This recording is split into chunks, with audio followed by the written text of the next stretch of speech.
Everyone, अभिनव coaching classes के इस platform पे मैं आप सभी का स्वागत करती हूँ।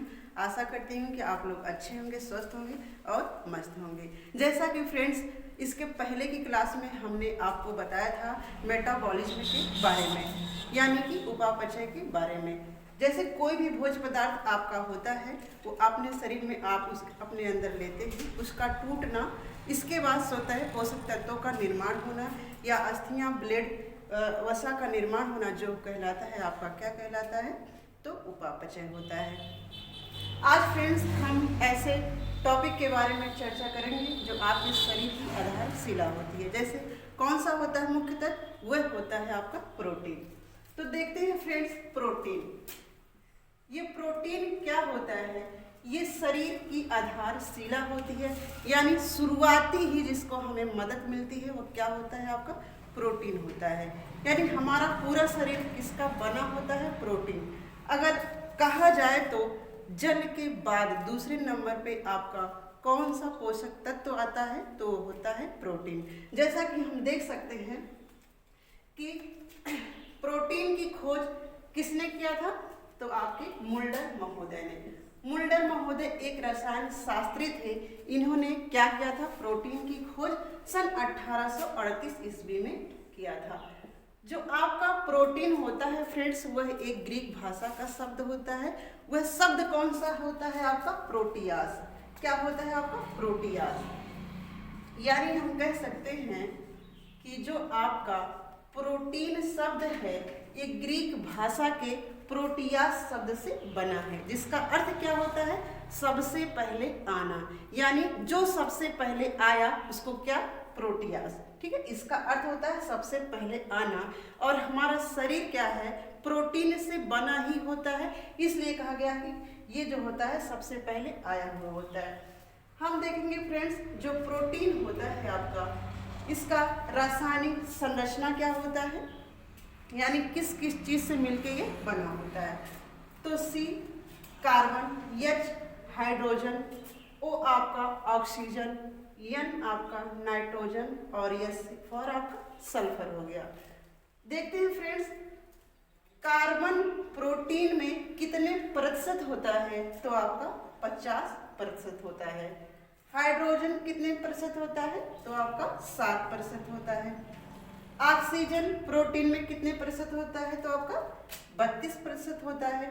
इसके बाद देखते हैं नाइट्रोजन। नाइट्रोजन आपका 12 से 13% होता है। सबसे कम आपका सल्फर 2 से 4%। इसके बाद अन्य पदार्थ भी आपके पाए जाते हैं जो बहुत सूक्ष्म होते हैं। ठीक है, ये जो आपका नाइट्रोजन होता है फ्रेंड्स, ये किसकी वजह है? आपके अनावश्यक अमीनो अम्ल की। जैसा कि हम जानते हैं कि जो प्रोटीन होता है आपके 20 अमीनो अम्ल होते हैं। ठीक है, एक प्रोटीन में आपके 20 अमीनो अम्ल होते हैं। ठीक है, जिसमें आपका आता है 10 आवश्यक, 10 अनावश्यक। यानी हम कह सकते हैं जो हमारे शरीर के लिए जरूरी अमीनो अम्ल होता है उसको आवश्यक बोलते हैं, जो हमारे शरीर के लिए आवश्यक नहीं होता है उसे अनावश्यक अमीनो अम्ल बोलते हैं। तो अनावश्यक अमीनो अम्ल के निर्माण में कौन जिम्मेदार होता है, तो आपका नाइट्रोजन।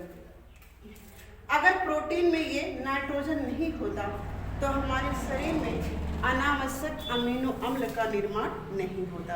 यानी उसके लिए कौन जिम्मेदार है, तो आपका नाइट्रोजन। ठीक है, कौन जिम्मेदार है? आपका नाइट्रोजन। ठीक है, इसीलिए हमें जरूरी क्या होता है? अमीनो अम्ल जो आपके 10 आवश्यक होते हैं।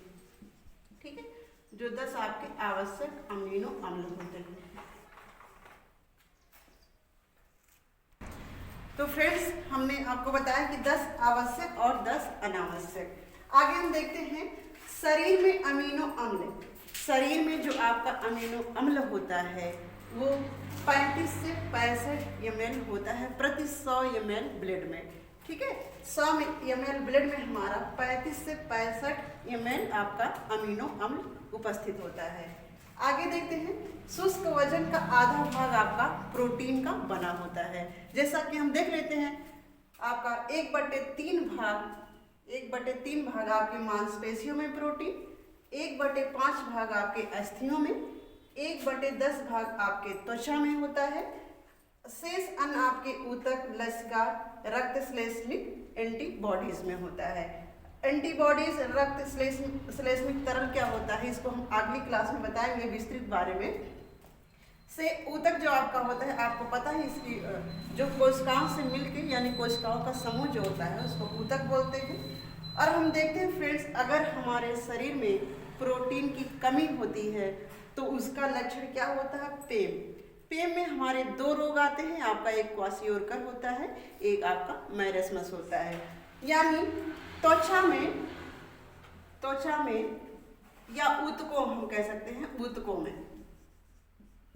ऊतकों में पानी भरना, ऊतकों में पानी भरना क्या कहलाता है, आपका ओडिमा कहलाता है, जो आपके पेम के अंतर्गत आता है।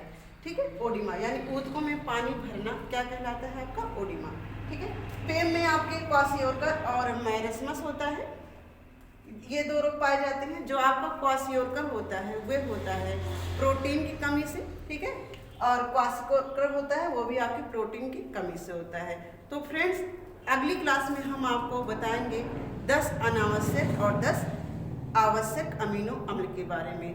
फ्रेंड्स, अगर हमारी क्लास आपको अच्छी लगी हो तो आप लाइक करिए, सब्सक्राइब करिए और देखना ना भूलिए। आज के लिए इतना ही, धन्यवाद।